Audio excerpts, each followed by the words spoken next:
Oh, yeah. So I'm supposed to stay in this position for about a minute or so that everybody can be sure they're live, I guess.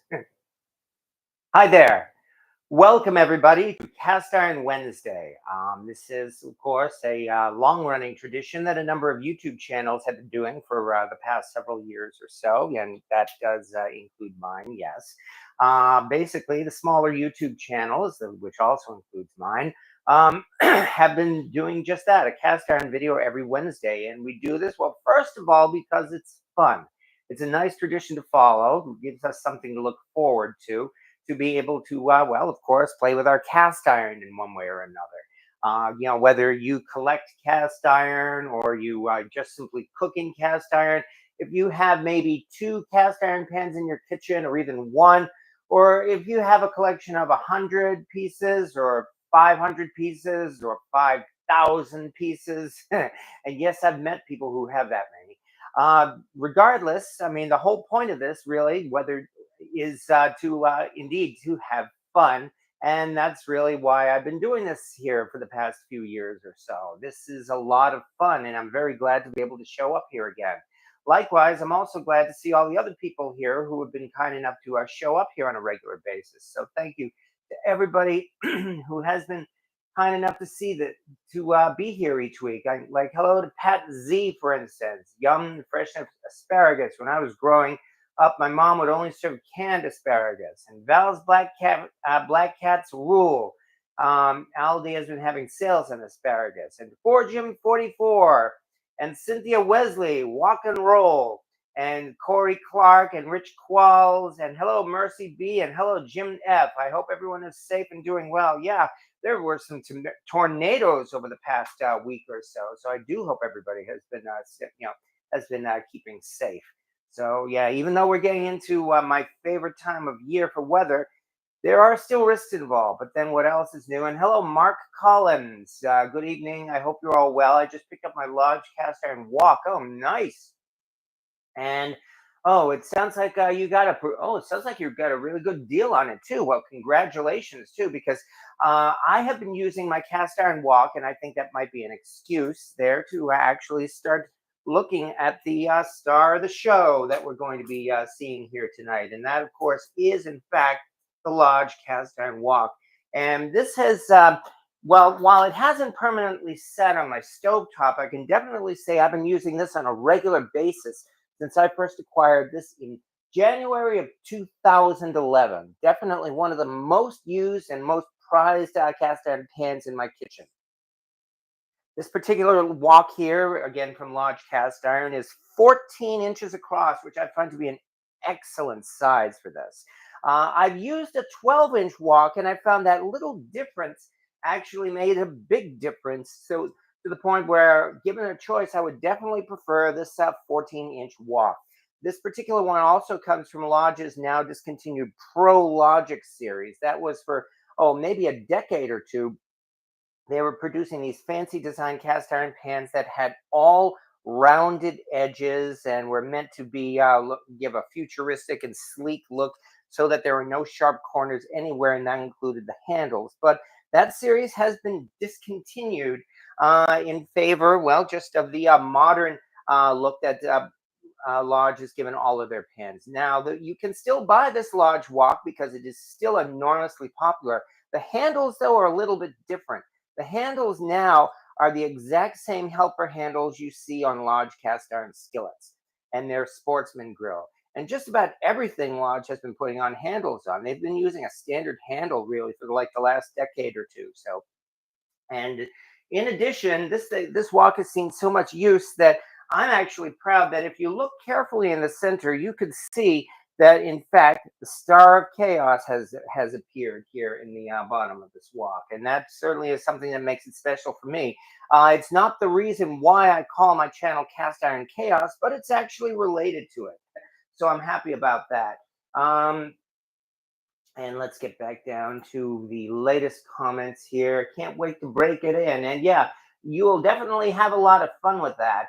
It looks polished inside. Well, that's only because I've been using it pretty much for the last 13 years now. So it's actually built up some seasoning. And I suspect probably the constant use of my favorite utensils for the wok, which are indeed metal. That probably has actually helped to smooth out the surface of the pan as well. So I am not a big fan of grinding down modern day cast iron pans to get a smooth surface. I personally feel it is not necessary. And I'm demonstrating that right now with the large cast iron wok. I've used this wok so much that I actually managed to warp it. This thing is actually a spinner. And I'll say a little bit more about that because rather than talking on and on, obviously what we need to do is to get down to business here. Nice wok. Who makes that? Yes, Huggy Bear. This again is the Lodge cast iron wok, and this can be found pretty much anywhere these days. You can find this probably at TJ Maxx. You can find it definitely at Lodge's website. A lot of times they even have it in the second section of their own factory stores. You can find it on Amazon, and that's where I got it as well. This originally I used a Christmas Amazon gift card that had been given as a Christmas present by my brother in December of 2010. And I decided to use it to get this wok. And this has been one of the best purchases I think I've ever made. So, okay, having said that, let's actually use this wok. How about it? I've got two dishes planned for tonight, both of which are non traditional. It's not that I'm going out of my way to upset people who prefer traditional wok cooking, but then again, this whole thing is non-traditional. After all, this wok here is heavy. It weighs, I think, like 10 or 11 pounds. So I cannot pick up the wok and toss the food around. Instead, I've got to do this American style. And that's why I'm going to be making fried rice in this wok American style. And the funny thing is, this so called American style fried rice actually comes from Asia. If you know anything at all about the cuisine they have in the Philippines and in China and just about anywhere at all in Asia, you probably know that there's this particular version of fried rice that they call American fried rice. And the reason why they call it that is because it has two ingredients that are generally considered to be the most American ingredients you can have: ketchup and hot dogs. Yes, ketchup and hot dogs plus fried rice. So, having said that, let's get started here. The funny thing about this is, as I said, this is still done in an Asian style, and that we are going to let me move away here and for the moment, and let's get a focus here on our table where I've already cut up some hot dogs. That's probably the first thing we're going to do. But in addition, we've got to do a sauce for the rice. And funny thing is, says here we are going to be using about a quarter cup of ketchup. So we've got good old ketchup here. Is this brand new? No, it has been used. Okay. All right. Anyway, we've got some nice ketchup here. And we need to do about a quarter cup of it. Of course, I'm not even using a measuring spoon here or cup here because there's really nothing difficult about it at all. Okay, and to that, we're actually going to mix in, it says here about a tablespoon of fish sauce. Yes, fish sauce. Anybody familiar with Asian cooking knows all about fish sauce. Well, you may not know all about it. And wait a second, where did it go? I had it here on the table. Okay, give me 1 second. Did I actually put it back as I was rearranging my kitchen here? Let me see. Here's some hoisin, um, balsamic. I very much apologize for the delay, folks. Probably staring me right in the face. No, actually, here it is. Yes. Okay. As a matter of fact, I didn't have time to go to an actual Chinese store, so I had to get a reasonable substitute for fish sauce, and that is, well, oyster sauce here. So there's definitely got to be some interesting flavor to this. It's interesting. They call this American fried rice, and yet one of the key ingredients in the sauce here is fish sauce, because we all know that here in good old America, come on, here we go. We all know that here in good old America, everybody keeps fish sauce in their kitchen, right? Of course, on the other hand, fish sauce is so common that in Asia, everyone does keep it in their kitchen. But to this, I'm only supposed to add, yeah, that's an interesting flavor to this, all right. Does this, okay, no, I do actually have to pour it. To this, I do about a tablespoon or so of fish sauce, or in this case, oyster sauce. I have a friend who loves seafood. She would probably hate me for the ketchup, but love me for the oyster sauce. And to this, of course, you add in as well about 2 teaspoons of soy sauce. Yeah, as usual, soy sauce. And let's do this right now. There we go. Since this is what we're going to be using to flavor the rice, that's why this is all important. And to this, it mentions about half a teaspoon of sugar. So let me get out some sugar and just dabble in, about maybe half a teaspoon or so. There we go. Make that nice and sweet.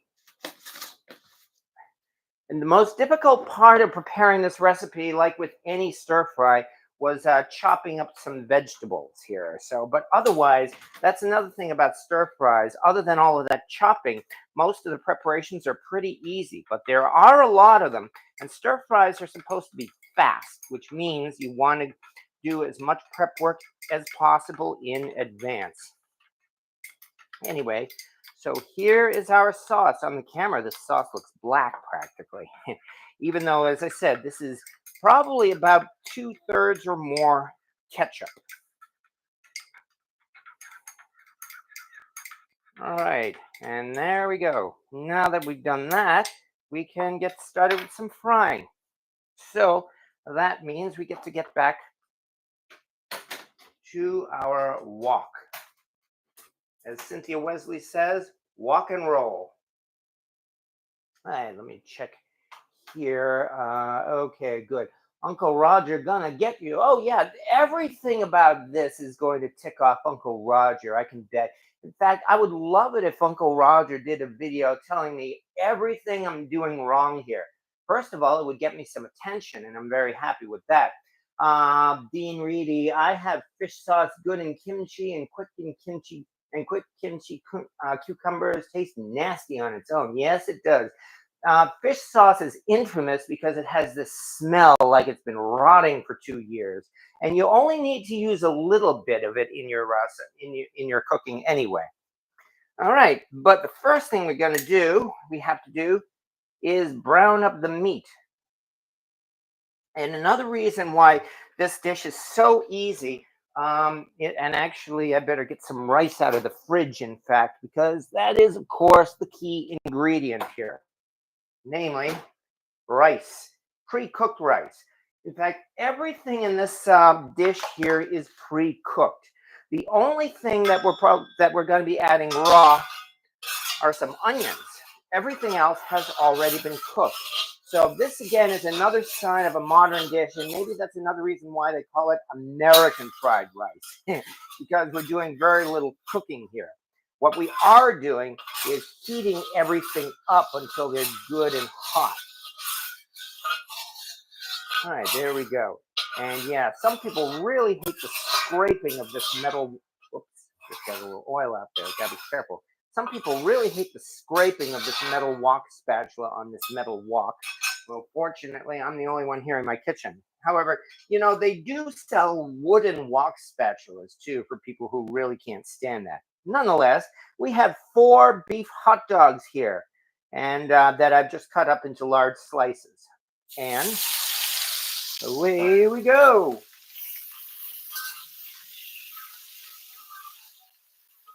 And the hot dogs, of course, are pre-cooked. I mean, while they do sell uncooked hot dogs in the stores, the vast majority of hot dogs that you buy are pre-cooked, which means all we really have to do is heat these up.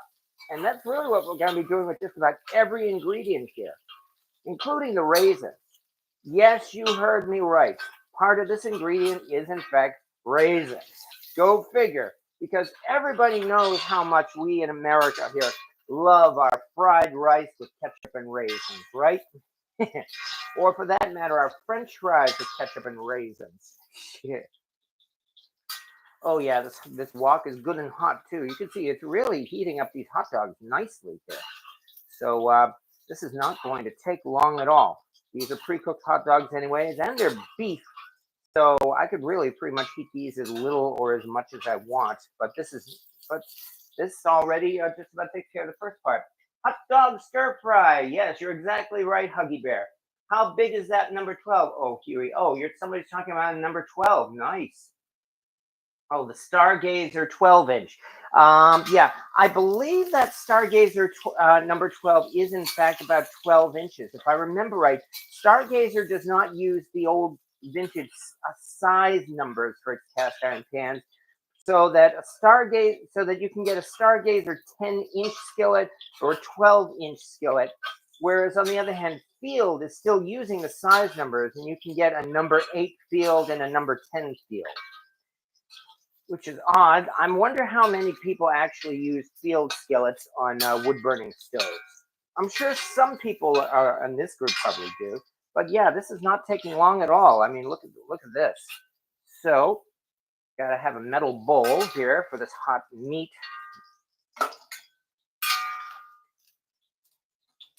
I think this may be the fastest I've ever been able to cook up meat here in my wok. So I'm quite happy with that. That also means this thing is definitely hot too. Anyway, here's the first step: some hot dogs. And having done that, we get to the next step. Let me see here. Get past this screensaver. Okay, oil, garlic. Okay, here is where we do garlic and onion and then raisins. Okay. All right. So that means we get to do onions and garlic. There we go. That's the other thing about Chinese stir frying is that there actually is a method to it. If you really want to get fancy and you start looking for the fancy wok cake, then you have to do a very, very specific method. Most people don't go that far. Oh yeah, this thing is definitely hot. Boy, this thing is really toasting these onions fast. I better just keep this moving so that I don't burn the onions. Wow, man, and I only have this wok. I only have my stove top up about maybe on a little bit more than halfway too. I do not have it up to full blast. But this thing really definitely absorbs heat well, that's for sure.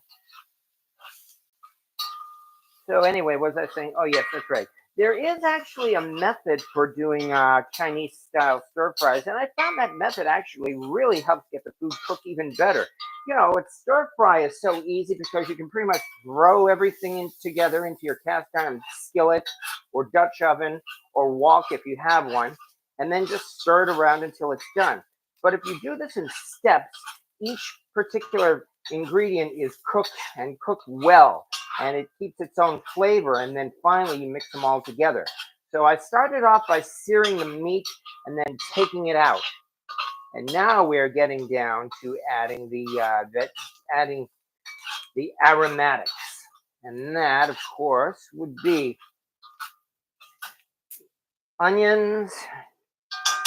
And to this, here's another cheat that I use quite often. Let me move this out of the way so it doesn't spill. And that is minced garlic. Yeah, this basically I'm using about every shortcut in the book here, making it nice and easy here. You know, this is the type of stir fry I would think that anyone can do if you come home tired from work. You know, it takes very little preparation, it's very fast, and requires very little effort.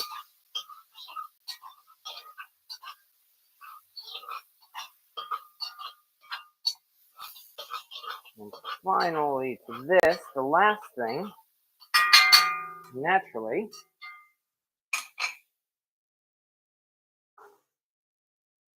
gotta have ginger powder, of course. And yeah, I bought my ginger powder at an Indian store, India, the country that is, so that there's no such thing as a small package. But nice thing about that is this ginger powder is going to last a long time. There we go. And as well, I just have to be careful not to burn it, probably more than anything else. Yeah, there's a smell there's that familiar smell, the combination of garlic, onions, and ginger. Yeah, that's always a good sign when it comes to Asian cooking. And now that we've done all that, let me see if I see this right here. Garlic, onion, then half piece raisin. Oh yes, that's right. Now that's the other thing I have to do. Raisins. Yeah, this is the unusual part, the part that made everybody scratch their heads. But if you actually look up this recipe, yeah, they call it American fried rice. Yes, they do actually add raisins to it.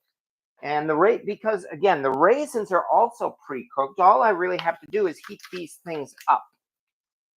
And I'm not even measuring the amounts here. These are just obviously those tiny little packets of raisins that they have at the store. I first learned about this dish a couple of years ago. In fact, when I was researching my April Fool's video, and I made this for my April Fool's video that year, in fact. Yeah, there is this really great video on YouTube that takes a look at all of these weird foods that other countries have, and they call it American food.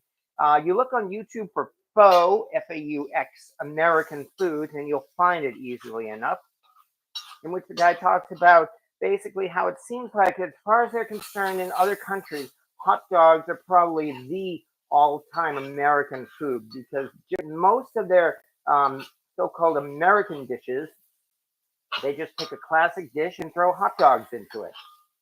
And there we go. I have now prepared the raisins. So now, finally, the last part comes: the rice.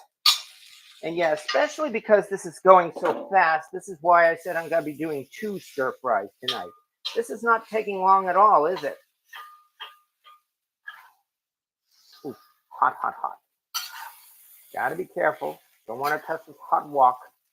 That's not a good thing. And of course, again, you have to use pre-cooked rice. Even Uncle Roger should agree with that. But yeah, as I said, I know I'm doing everything wrong here, but the important thing, of course, is how it's all going to taste. And I'm pretty certain this is not going to taste bad because, again, everything is pre-cooked. All we really have to do is get this nice and hot. And since this rice came out of the refrigerator, that means I can do this for at least another couple of minutes or so. Also, less chance of burning it. Because, yeah, as you know, when you prepare fried rice, what you need to do is make your rice in advance and then put it in the refrigerator for a while, whether it's several hours or overnight. My understanding is you should probably do it up to 24 hours. I usually do mine in the morning in order to have this fried rice at night. So that's about 12 hours in the fridge. Of course, what that does is it allows the rice to, to settle, to dry off some, evaporate some of the liquid. And the end result is you get rice of this consistency. And frying this kind of rice, as you can see, breaks it apart so that you don't have clumps of rice. And I hear somebody coming down the stairs. The American fried rice is almost ready already. It'll probably just be another few minutes or so. Mm. Yes, indeed. There is an onion. I mean, this is almost like how the Cajun Trinity, the Holy Trinity, you've got with your celery and your onions and your peppers. I would say really the Asian Trinity is probably onions, garlic, and ginger. All right, but here is where we throw in the most unusual part, our sauce. Which, if you saw in that video, this sauce here is a combination of ketchup, fish sauce, and soy sauce, with a little bit of sugar mixed in as well. And I know you've eaten and enjoyed a lot of Asian food, so I am pretty sure you will like this. It's smelling really good. The sauce, you didn't tell me it had weird ingredients, it doesn't look odd on its own. No, it doesn't. And it gives the rice a nice dark color too.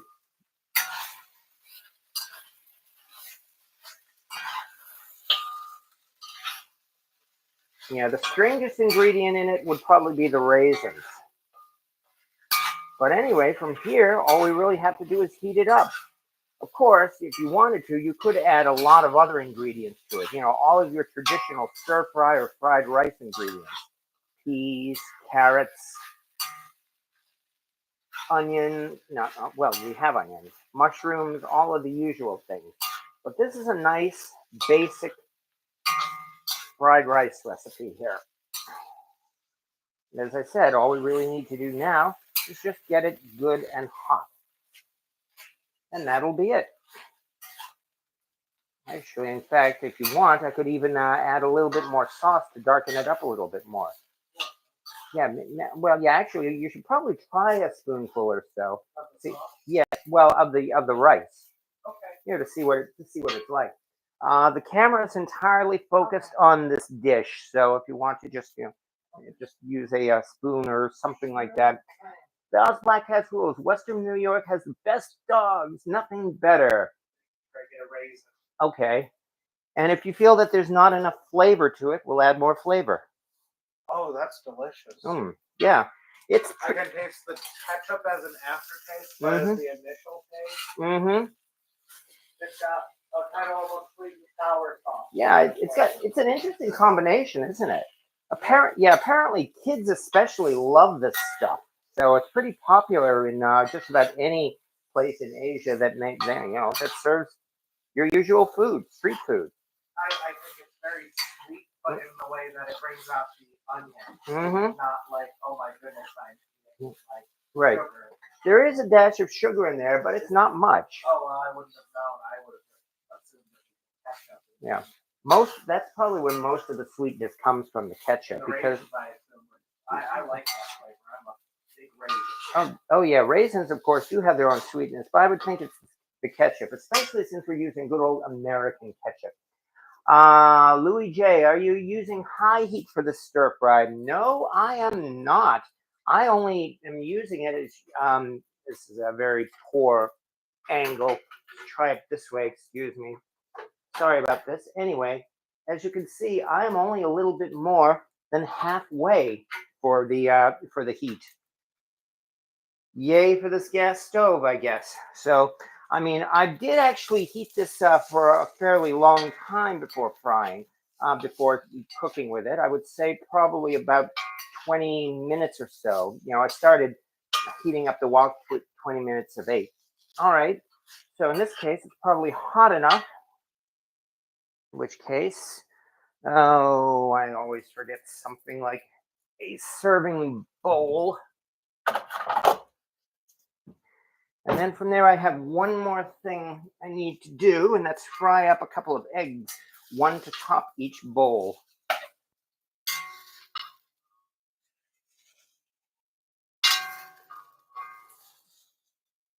All right. Get as much out of here as possible. I can actually turn this off for the moment so that I don't burn it. Another nice thing about wok shovels, you can shovel the food right out.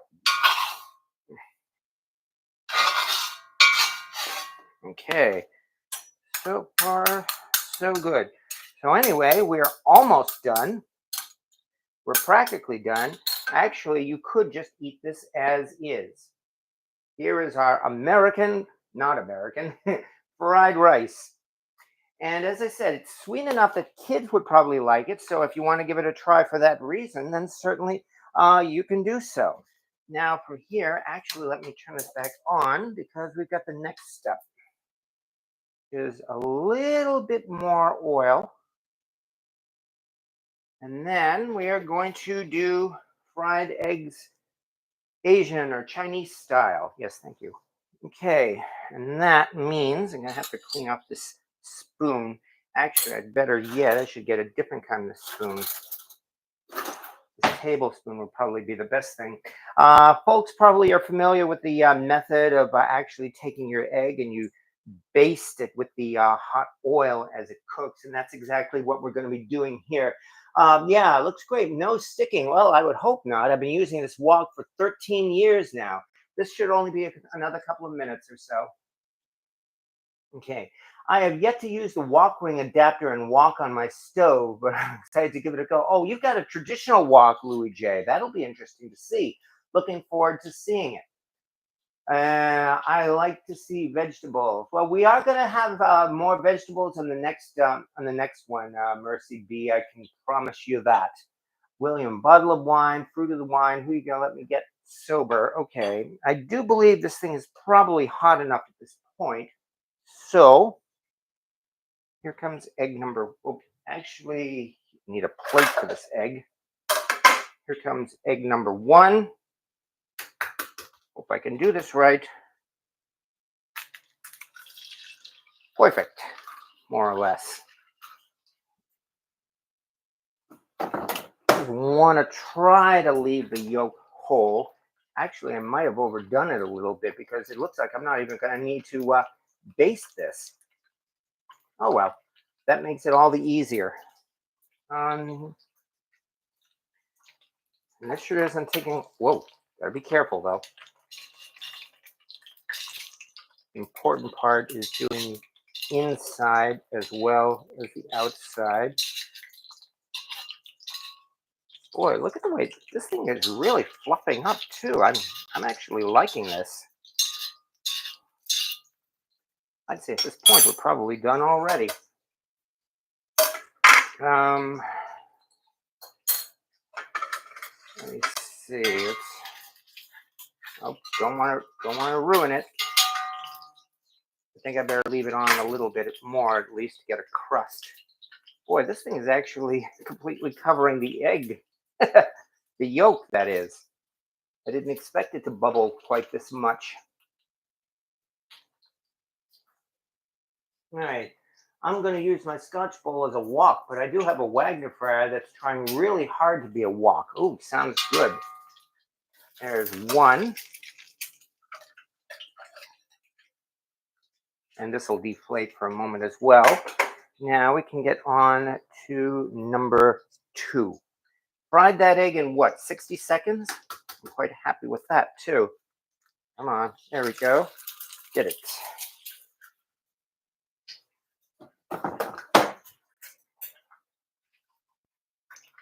Other than this streak or so, I mean, yeah, this is definitely, even though I realize it's pretty much it is swimming in oil, but this is certainly an easy way to fry an egg, that's for sure. That egg cooked really well. Yeah, I know. It takes very little time at all. And like I said, I only have this set to a little more than halfway on this gas stove.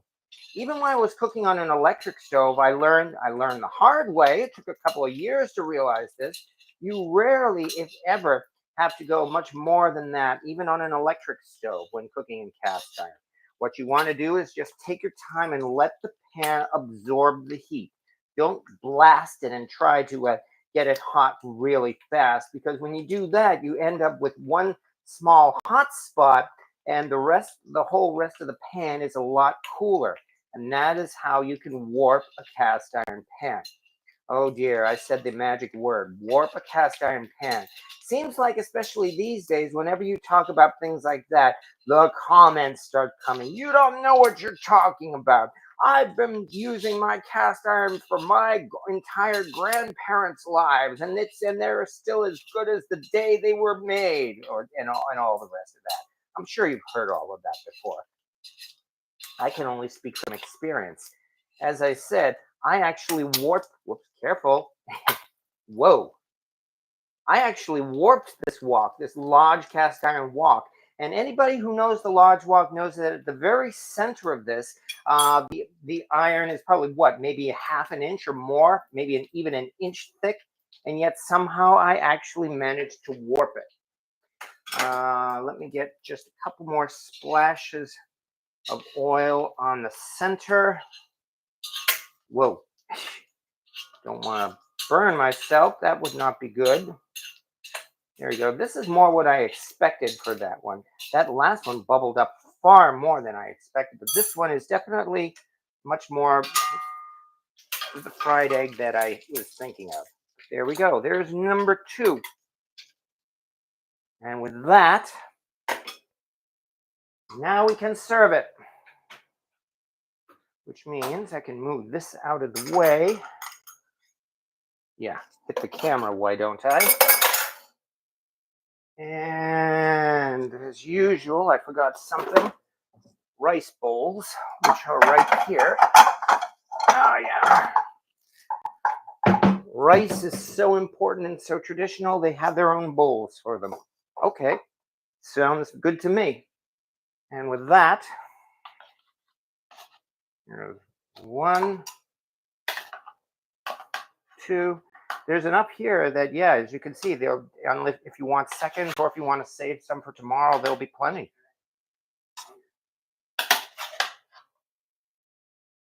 There we go. And to this, we will put a few. Fine American delicacy. Yes, exactly. Hot dogs and ketchup. Let's put a few of these hot dogs around the edge, and they are beef hot dogs.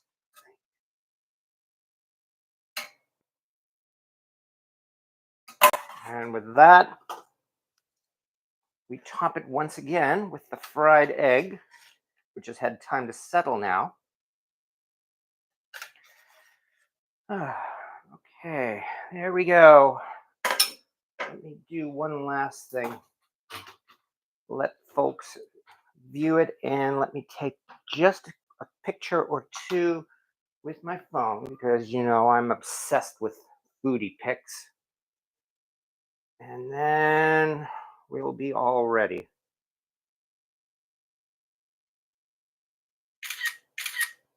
I like this one. The yolk shows well on this one. All right. And we're ready. Knock yourselves out.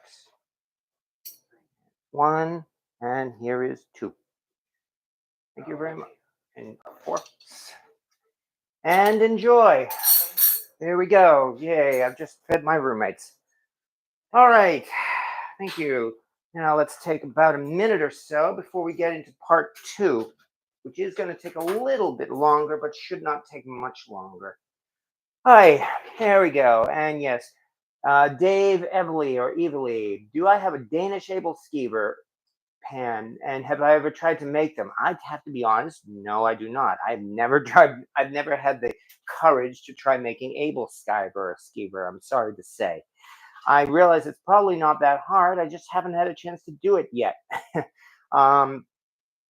You realize, of course, that the ones that they sell from, again, from Asia and China, you can find those particular kinds of pans at many Chinese markets, and those are actually not really able skeever pans. Those, in fact, are takoyaki pans, octopus balls, which, as I found out recently, are actually made. I better start heating this up again, and actually, I better scrape some of this out. Which are actually made in the very same way that you make able skeever or skyver. It's only that the ingredients are quite different. Where did the metal go? Okay. Start scraping these things out of the pan so that they don't burn. But I've got to start heating this up so that we can get down to part 2 of our tonight, where we are ruining classic dishes. We've just ruined fried rice by making American fried rice. Now we're going to go in the other direction, and we are going to ruin Chinese food by making an Americanized style Chinese food, you know, like just about every Asian takeout. And that is going to be egg roll in a bowl. Okay. So hungry, that looks really good. Well, I think it really is good, Shadow Walker, even if you're not extremely hungry. So, well, thank you very much as well. Yeah. If you hadn't told me, it Yeah. just tastes good. Okay. It's very sweet, but not like overwhelming like a dessert. Mhm. And all the other things. It kind of does feel like kind of a childhood, like a lot of things that you would. But It's pretty American tasting. Yeah, well, again, thank you very much. That's a nice compliment. So, okay, I love almost everything with rice. Smash that like button.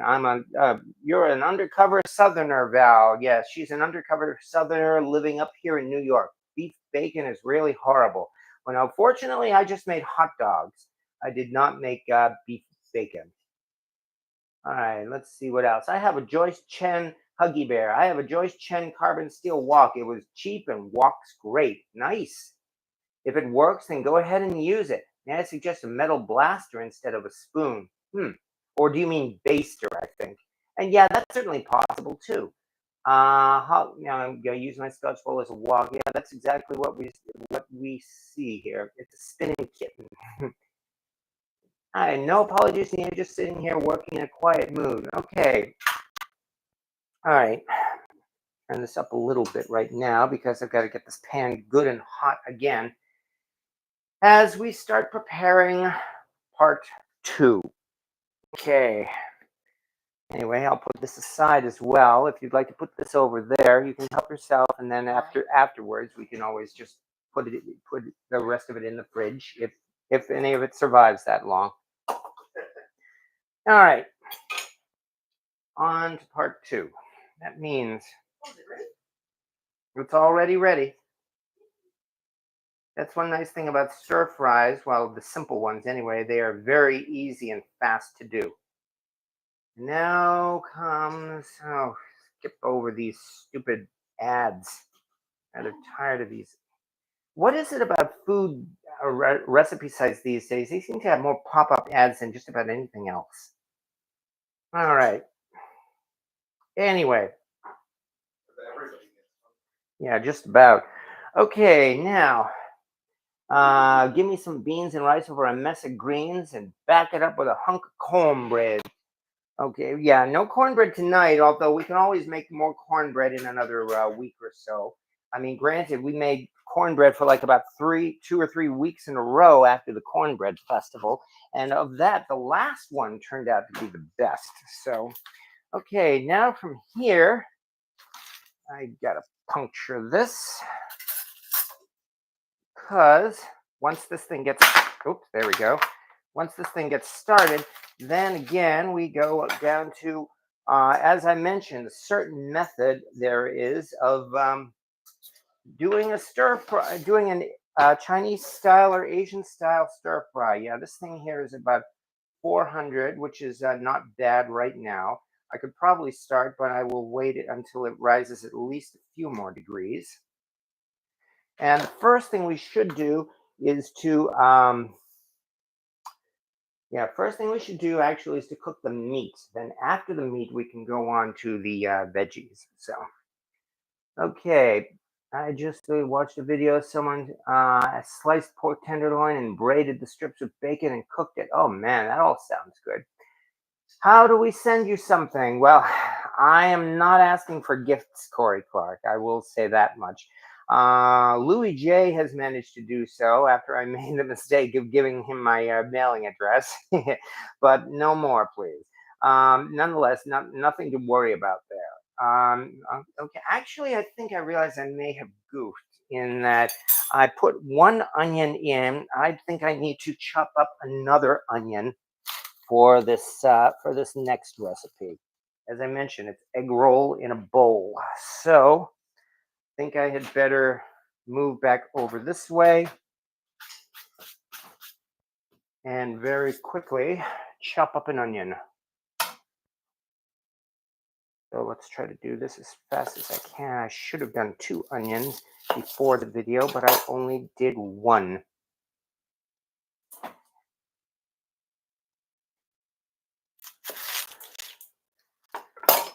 So now, once again, folks here get to see how terrible I am at basic kitchen skills, such as peeling and then chopping an onion.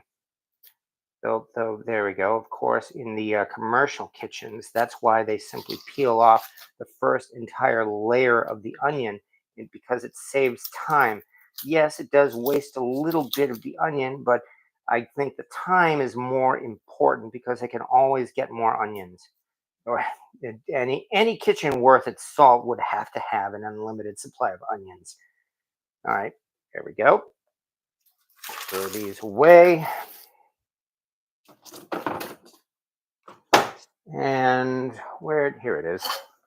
Same bowl that had the other onions, because why not? All right, let's do this fast, but not too fast. Because after all, we are using a sharp knife here. Safety first, always. Oops, for starters, there we go. I slipped just now. Didn't cut myself, but I cut too big a piece. There's one. And here comes two.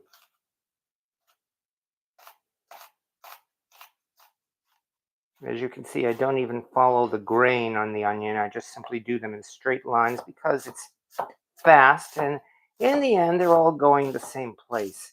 Literally the only place where something like how you properly cut your onion matters would be in some kind of a cooking competition where presentation is everything, especially the plating, but also the preparation. So just simply doing what I'm doing right now and cutting up these onions like this, they would dock me points, which is why I don't enter cooking competitions. I did enter one last year, but it definitely was not a cast iron cooking competition. And where did I put it? My scraper. I just had it here. All right. Yeah, that was the one that I did. When I went to Speedy Fest and cooked last year. And in fact, I didn't even come close to winning, but I had a lot of fun. All right, since I can't find my scraper, have to do it the hard way. And then wash my hands. I think it was a very good traditional representation. Well, thank you very much. I mean, you can be honest, I mean, it's not like, I'm okay. Oh, I'll definitely do so. Yeah, we are getting into the weather for it, that's for sure. Okay, there we go. We have that. We have some onions. So now we also have some carrots, and we also have some shredded cabbage, because again, this is going to be egg roll in a bowl. So, of course, naturally we would need that. But just as important, we've got ground pork. Largely because I have a friend who really, really loves meat, especially pork. And so when I mentioned the egg roll in a bowl, she became ecstatic for it. So from here, this is definitely hot enough. And the last thing is, let me wipe off this wok spatula a little bit. There we go. And now, finally, let's make sure whoa, I think I better put some fresh oil into this. Just a little bit. There we go.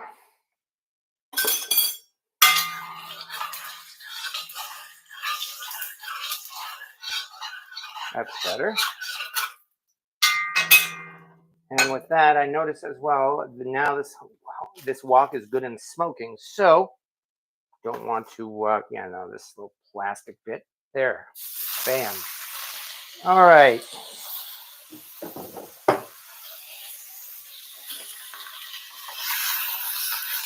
And it's moments like this, I'm glad this wok spatula has a nice long handle, because you can hear that oil fitting, although it's being absorbed pretty quickly by the meat.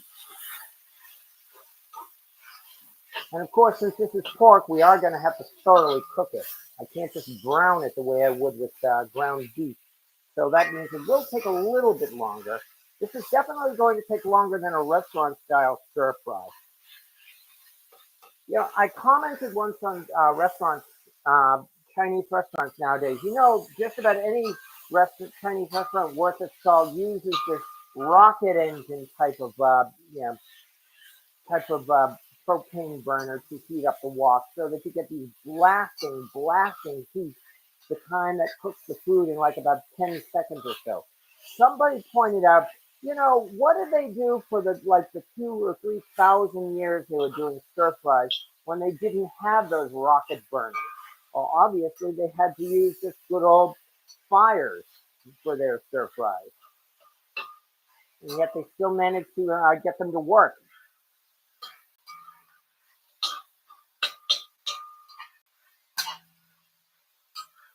Okay. One nice thing about pork is it's a lean meat. It's releasing some liquid, but not a ton of it. I mean, as you know, with ground beef, unless you're using extra lean ground beef, at this point it probably would have released a ton of grease. And we're not seeing all of that with this pork. I suspect if I cook this until this liquid starts to dissolve, that's probably going to be a sign that this pork is done.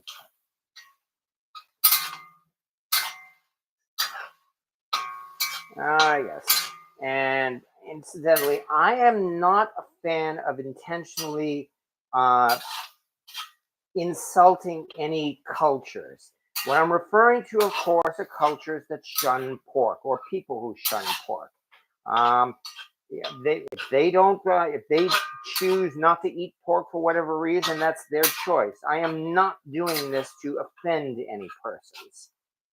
I've seen some videos where people cook pork, especially to offend, let's just say, certain cultures. I'm not even going to use the R word here. I'm just doing it because, like I said, trying to make it like a traditional pork egg roll. And also because my friend who I'm cooking this for, I call her Fats before, even though she's not fat, because that's the nickname she uses. Anyway, as I said, she loves pork. I like pork too. But again, I respect my friends. Enough of that. Okay, unless you buy it at Walmart, they add water to all their meals for added weight. Well, that's certainly true too. As much as pork must be cooked correctly, the guy I used to work with said most people overcook it to a fairly well. That's also true. And yet, of course, there are arguments over that as well as anything else. Personally, when I cook up a pork chop, for instance, I do cook it to well done, and that means using a thermometer and taking the temperature to maybe about 150 degrees, which is lower than 165 degrees. For a long time, it was one of those rules, laid down by, health codes and all that, that pork should always be cooked to 165 degrees. They've since modified that rule, I guess, just through, I don't know, whatever their reasons are. And no, I don't think it was politics. I don't think any corporation paid them off. But now it's pretty much acceptable that you can cook pork to well done, which is like about 145 to 150 degrees. And the nice part about that is, of course, the meat is still juicy and it's not dried out, which is what starts to happen when it goes over 165. Yeah, this is not taking long at all. That's not a bad plan. I could probably just simply use the thermometer. Yeah, well, is this already saying 172? I seriously doubt that. More likely the surface of this is probably 172. Maybe I should get a probe thermometer, see if that works decently at all. Let me try that. And I don't want to touch the bottom, of course, but just sticking it in here, holy cow, this is still going up to, well, yeah, now it's going down a little bit, but now it says like 167, 184. So you know what? I do believe this pork may indeed be done already. That did not take as long as I thought. Yay! That means the hard part is over.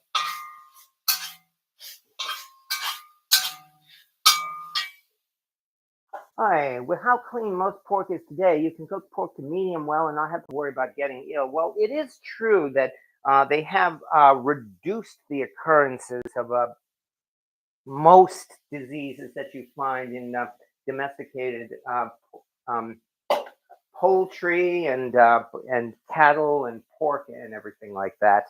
So, I mean, I know there is still a chance, though. I mean, they've not 100% eliminated it.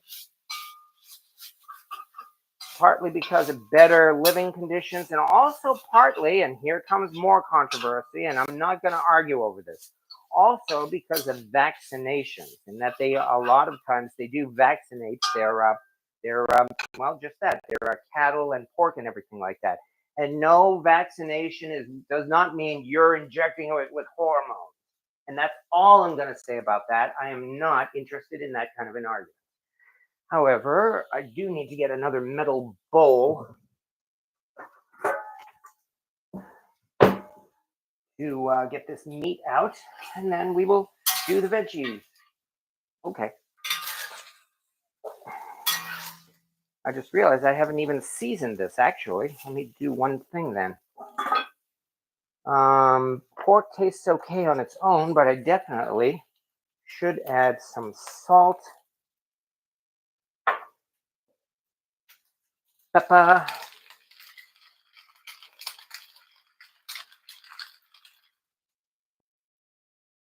a little bit of garlic. Excuse me 1 second. Sorry. Gotta get out the garlic powder. Yeah, you can tell I'm from Boston because I'm having my garlic powder.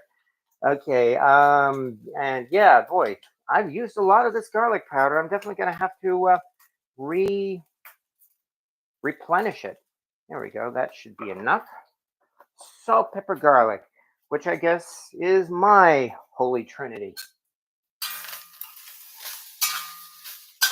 But yeah, after all of that stuff I was spouting a few minutes ago, what it really comes down to is, again, yes, you can cook pork to a lower temperature. Also, in this case, probably because this is ground.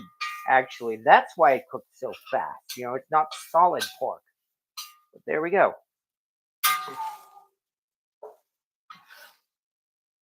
And a little bit more. And then after this, the last part, which is the veggies and the cabbage.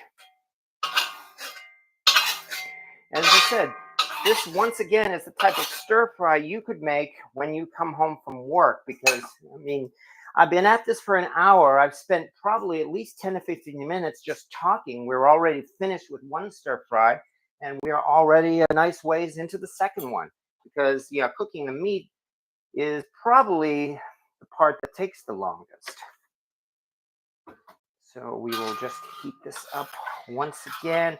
And I'm still keeping the heat where it's been all this time, by the way, which again is probably, now I think I've turned up the heat a little bit more in this case. I'm probably close to 3/4. That I think is the maximum I would heat pretty much any cast iron pan these days, even when making a steak. There we go. Got this thing nice and coated. I'll let it sit for a moment or so. And then comes the veggies, which is also nice and simple. More onions, which I just chopped up, and some carrots. And then from there, we're almost done, because then we just throw in our cabbage and soften it all up. And we will have egg roll in a bowl.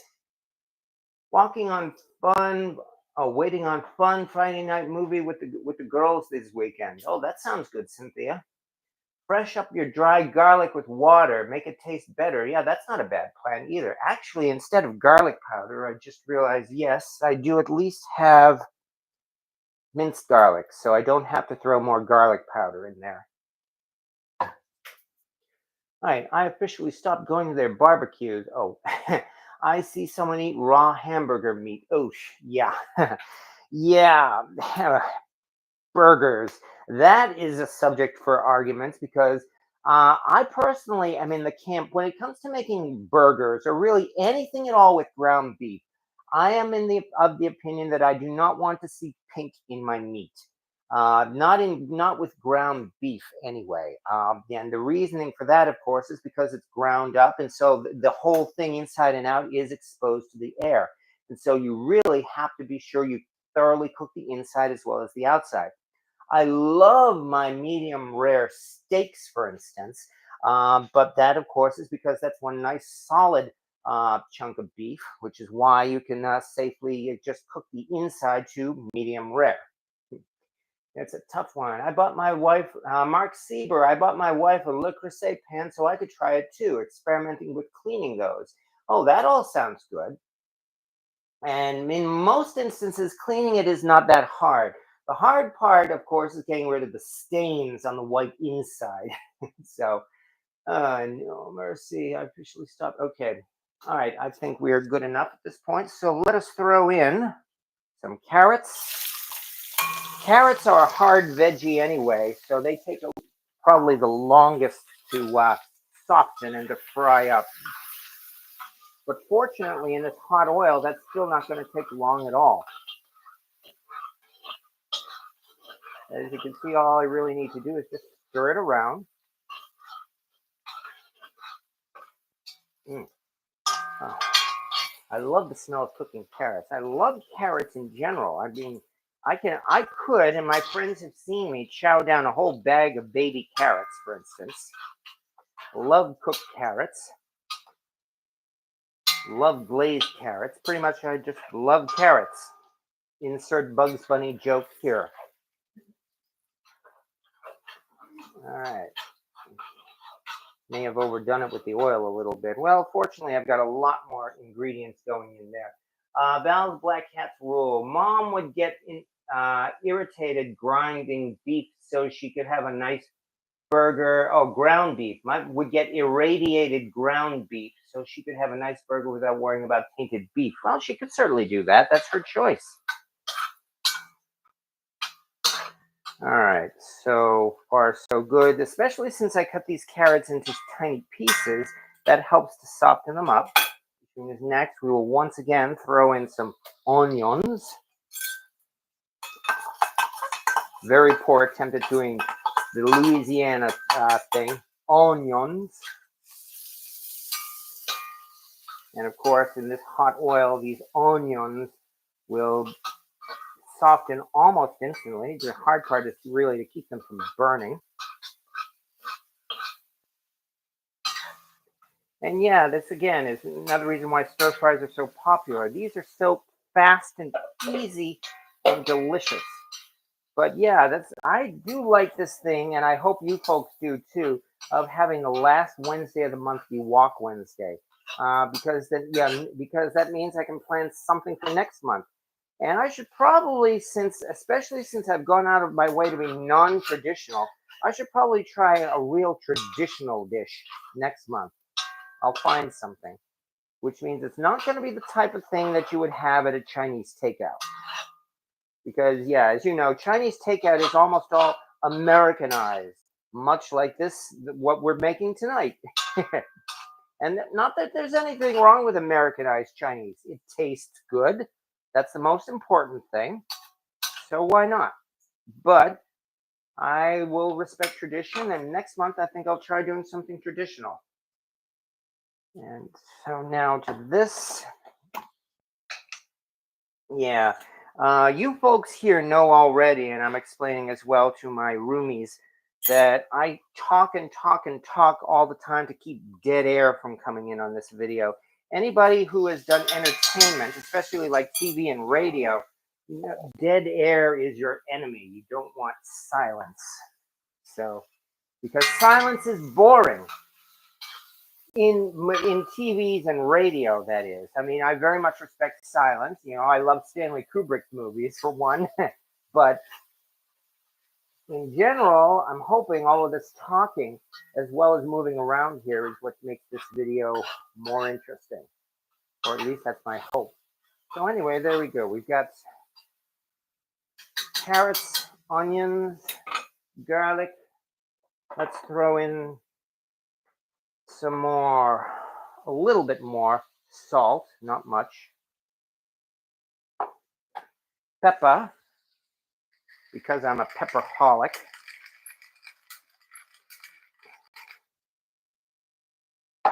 And one other thing, yay to the internet and all these cooking videos that are all bringing back the popularity of MSG.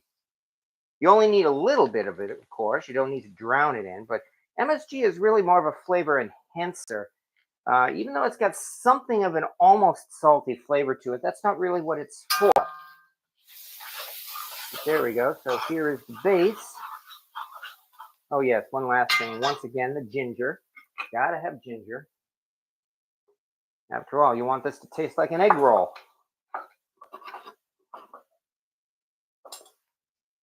Throw in a little bit of this ginger powder. Probably enough. Mix it all together before it burns. And now that we've done that, yeah, this is actually becoming something of a, I don't know what's the word, a roux, I guess, because there's not much liquid in it. Now at last, the cabbage. Plop. And this is why I did the American fried rice first, so that there would be no pork and cabbage residue when I made it. Very glad my friends enjoyed that.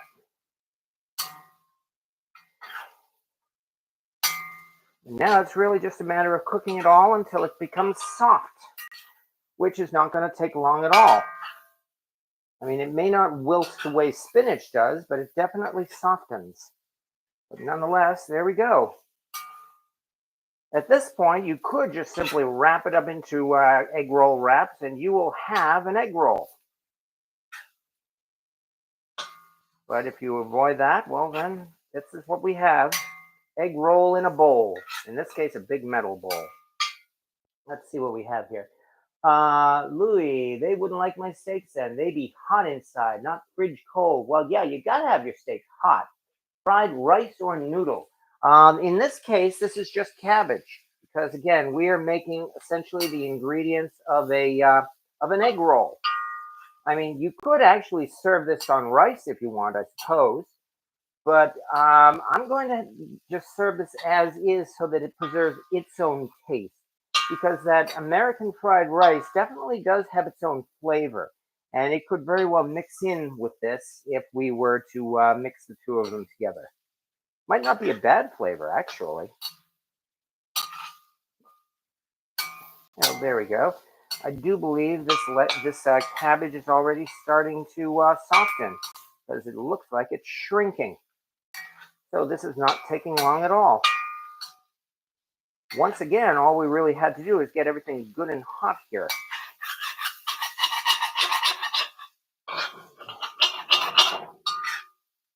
Shit.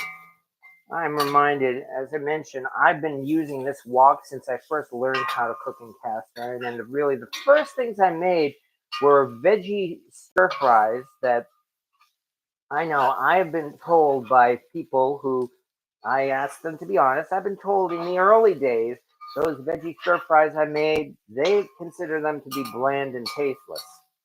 I always like them largely because I like the taste of the vegetables. I've never been a fan of drowning them in seasoning. However, that was like about almost 13 years ago. I'd like to think I've had some experience since then. Oh, I can smell the ginger in this. I think I better sample a little bit of it to see what the taste is like right now.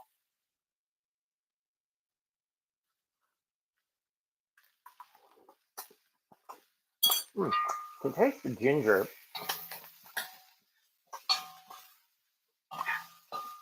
Not too much else. I think I better throw in a little bit more. Just a little bit more salt. More pepper.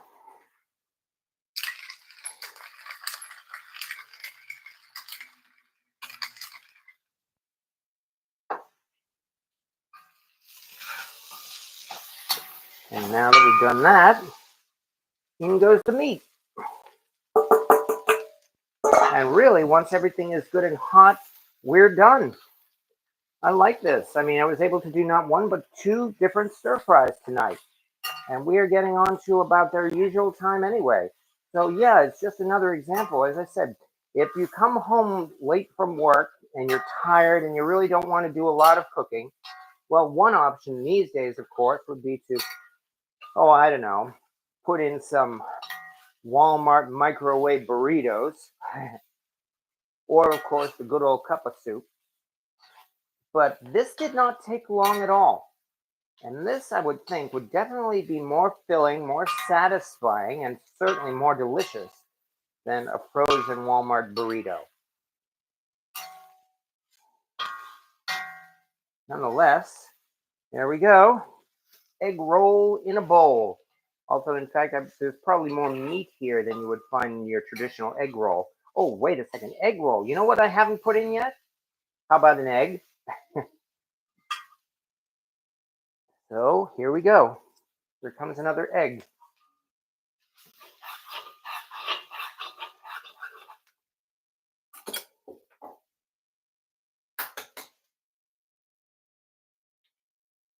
Bam.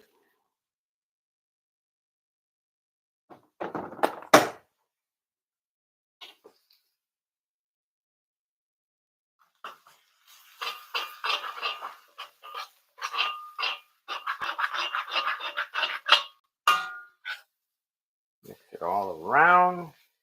Distribute the egg nicely. I could probably even put in a second one if I wanted to.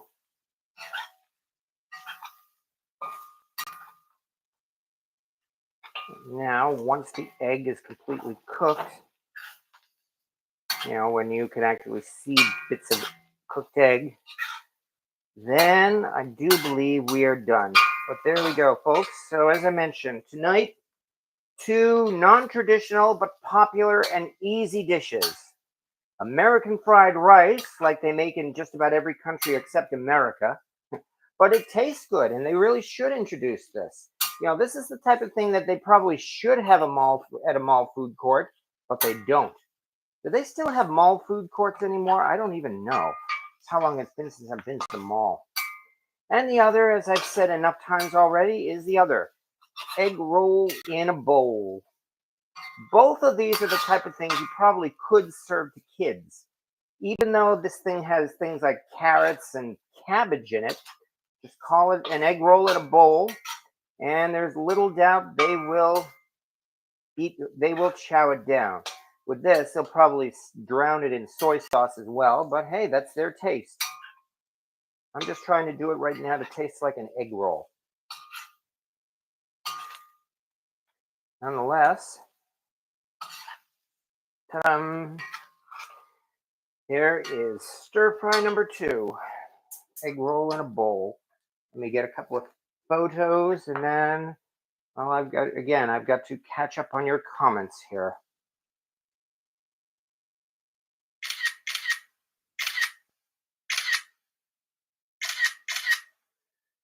Hi, Mr. Majors. I've done this recipe, but used the cheat code and busted out some Trader Joe's bulgogi beef. Nice. Did I pronounce that right? Bulgogi?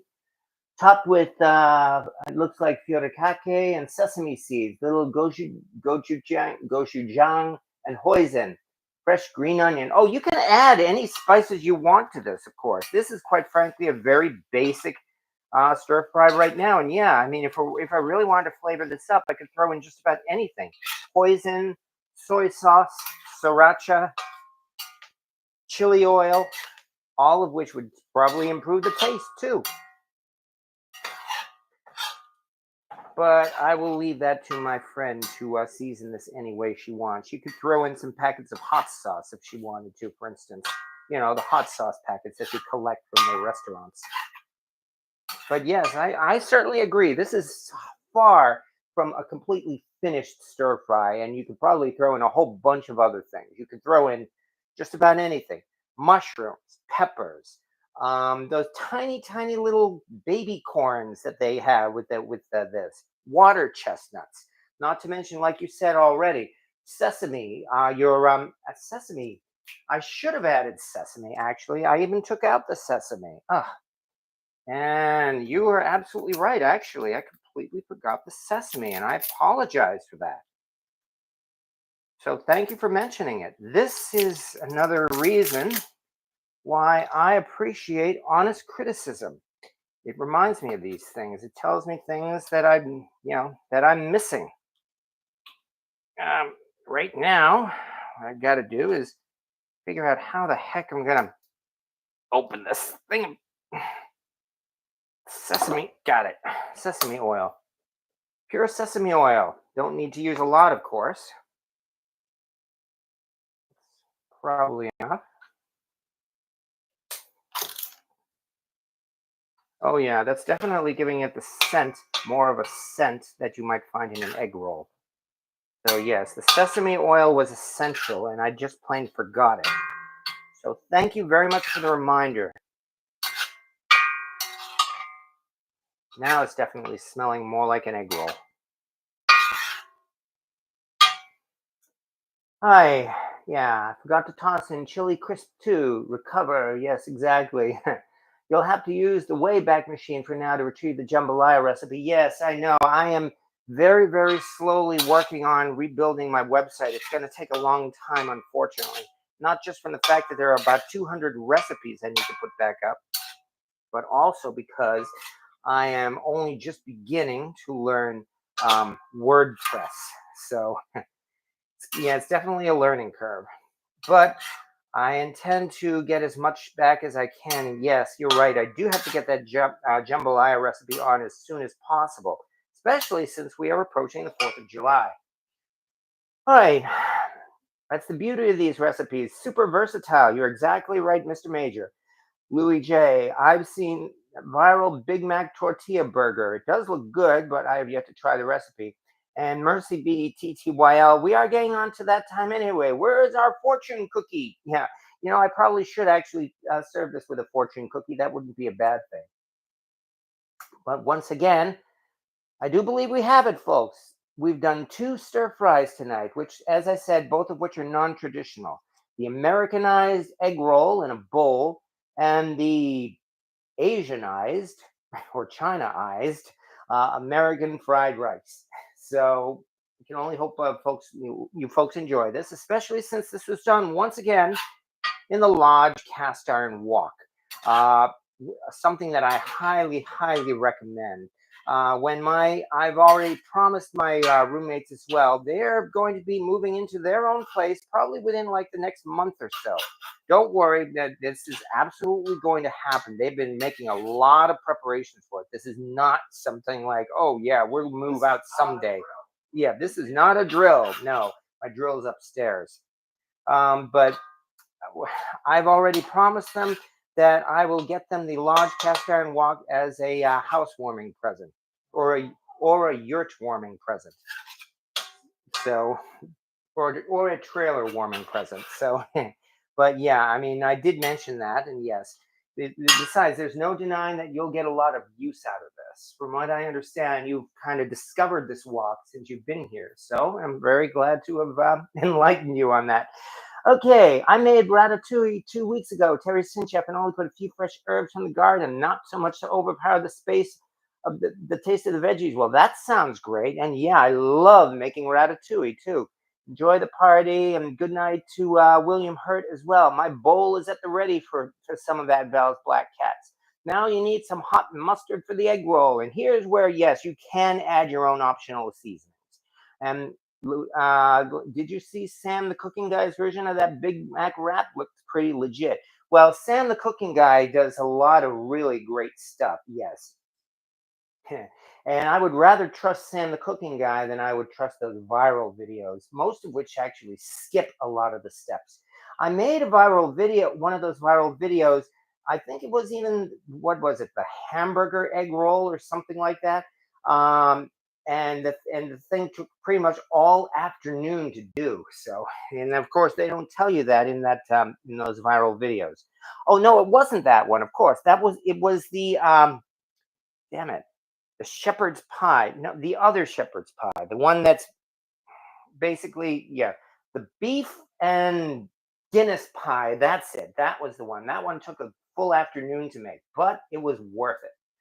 All right. Yeah, great use for the wok. Yes, exactly. This is the whole point, to have fun with cast iron. And this is one reason why I love doing that and doing these live videos, because yes, this is the Lodge cast iron wok.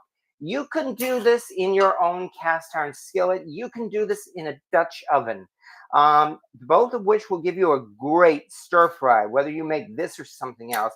However, I do feel that the wok was invented for stir fries.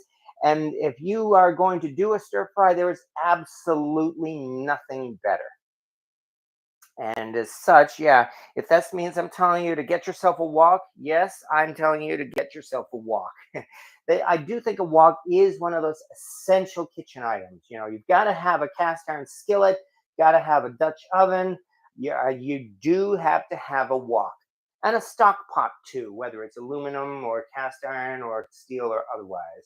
And hello, Leonard, as well. I just usually just toss whatever I have in with rice and soy sauce. Yes, that was what I said earlier, that there is actually a method for doing this. And I think the method actually gives you better tasting food. Okay, but having said that, we are getting on to that point because, yeah, once again, we do have to get on to the rest of our work week. Even though that we had a day off for Memorial Day, it does seem like these 4-day work weeks seem to last longer than the 5-day ones. It's only been 2 days, and we still have 2 days to go. Then I'm on the pager Saturday. Well, we will just get it over with. Also, tomorrow is trash day because the trash pickup was delayed, but thanks to the holiday, and I'll bet that's the case for a lot of people as well. So just remember, tomorrow is trash day, not today. And having said that, again, I had a lot of fun here cooking in my wok, and I can only hope everybody else did as well. I do my best to entertain all of you. Next week is the first Wednesday of the month, which means once again we're going to have our Q&A session. This is where I get to stand in front of the camera, and you folks get to lob as many questions as you want at me, and I will do my best to try to give reasonable answers, which is another tradition we've been doing for a while. So yes, indeed, that is going to be next week. But for now, though, well, again, everybody enjoy yourselves. If this has inspired you to do some cooking, well, then that's good. That's one of the things that really makes me feel good to know that I've inspired people to in some way or another. And yes, good night as well to Kimberly Miller. Thank you very much. And Corey Clark and 4M Morris family. And Kevin Brown, good night all. And Cast Iron Fanatic, thanks. I'm definitely going to try making both stir fry recipes. This is becoming a new thing, Wok Wednesday, and I'm happy about it too. Of these two, both of them are good. I would actually ask folks to try the American fried rice just because it's so especially different, and I like the way that my friends really enjoyed it too. So that's definitely means that gives it a thumbs up. So thank you, everybody, and thank you as well, Mr. Majors and Rocket Caver. Walkabout Wednesday, yes, indeed.